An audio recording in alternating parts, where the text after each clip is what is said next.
Thank you, Mr. President. Mr. President, Ronald Reagan once said that the 9 most terrifying words in the English language are, "I'm from the government and I'm here to help." He was partially joking, of course, but what he was getting at is that government is not always the solution, and that government can sometimes do more harm than good. And we're definitely seeing some evidence of that right now. On May 7th, the Bureau of Labor Statistics released the April jobs report. With businesses desperate to hire and vaccination increasing daily, the report was expected to be big, with a good chance that 1 million or more workers would be hired. But that's not what happened. Just 266,000 workers were hired, despite the fact that there were 8.1 million job openings as of the end of March, and the unemployment rate ticked up. That's right. Despite the fact that businesses are desperate to hire workers, the unemployment rate actually increased. And it turns out that we don't have to look far for one of the reasons. Democrats' massive partisan spending bill, which among other things extended the expanded unemployment benefits to September of this year, to the point where many workers are making more staying home than they would be going back to work. Mr. President, increasing unemployment benefits was the right thing to do early in the pandemic. Businesses were closed, workers were being forced to stay home, and the landscape was bleak. But even last year, it became clear that our economy was starting to rebound. That didn't mean that it was time to eliminate all government help, but it did mean that we needed to calibrate the help to actual need.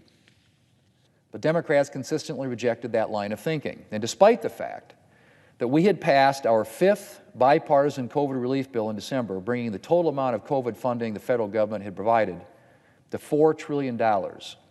Weeks later, Democrats announced that we needed another massive COVID relief bill. Republicans tried to suggest that maybe we should keep it carefully targeted to meet remaining needs without wasting taxpayer dollars or running the risk of overstimulating the economy and driving up inflation. But Democrats were having nothing of that. This was urgently needed funding, we were told. America needed a massive rescue plan to save us from the virus, and Democrats were going to make it happen. Well, Mr. President, as it turns out, that massive rescue package was too massive. Democrats insisted on extending increased unemployment benefits to September of this year, and now we're seeing the result. Reports suggest that many people are declining to return to work because they can make more money staying home and drawing unemployment benefits. That's right. Jobs are available. The number of job openings is very high, but thanks to Democrats' long-term extension of increased unemployment benefits, some workers are staying on the sidelines. It's not surprising. If individuals can make as much or more sitting at home instead of working, it's not very shocking that many would choose not to work. The long-term increase in unemployment benefits is not, of course, the only factor keeping people from returning to the workforce, but it's clear that it's one substantial reason why businesses are struggling to find workers. In the wake of April's dismal jobs report, Democrats, of course, were quick to discredit or downplay any association between increased unemployment benefits and the reluctance of some workers to come off the sidelines. The President's Treasury Secretary suggested that a significant reason for not returning to work was the fact that schools have not fully reopened. Well, that's definitely another factor. And it's a problem Democrats could have addressed with their March COVID legislation. Democrats directed tens of billions of additional dollars to schools in their legislation, most of which will be used long after the pandemic is over. Republicans repeatedly urged Democrats to tie this funding to school reopening. But the teachers' unions were not too interested in returning to school, and Democrats have made it very clear that unions' wish is Democrats' command. And so Democrats gave schools billions of additional dollars to respond to COVID without actually requiring schools to follow the science and reopen.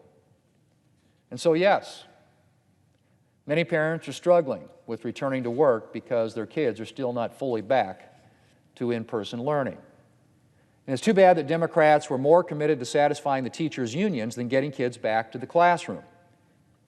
Mr. President, before Democrats passed their COVID bill, there were concerns that the size of it could end up overstimulating the economy and thus driving up inflation.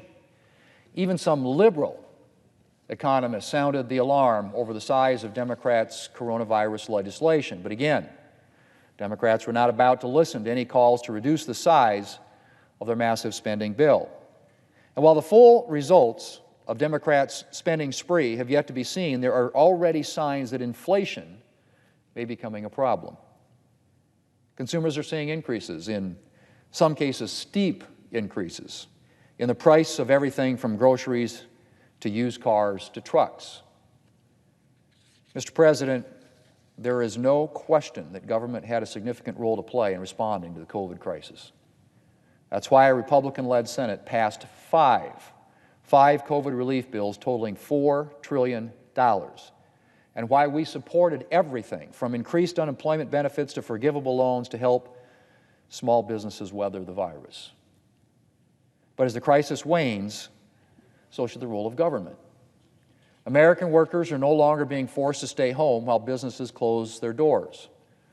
Our economy is back up and running, and businesses are desperate for workers. We should be doing everything that we can to get Americans back to work. And Democrats' $1.9 trillion boondoggle isn't helping us with that goal. Mr. President, a Democrat operative famously said, "Never let a serious crisis go to waste." As our economy has recovered, a lot of Democrats have seemed very unwilling to let go of the pandemic. I don't know if that's because Democrats want to take credit for getting our nation out of this, even though all the essential groundwork for our massive vaccination campaign and our economic recovery was laid in the previous administration, or it's because Democrats think that the COVID crisis will provide them with the cover they need to permanently increase government spending and government intervention on a massive scale.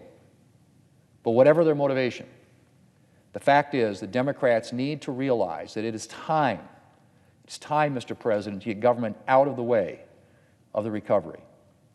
And that should start with increasing, not decreasing, incentives for Americans to get back to work.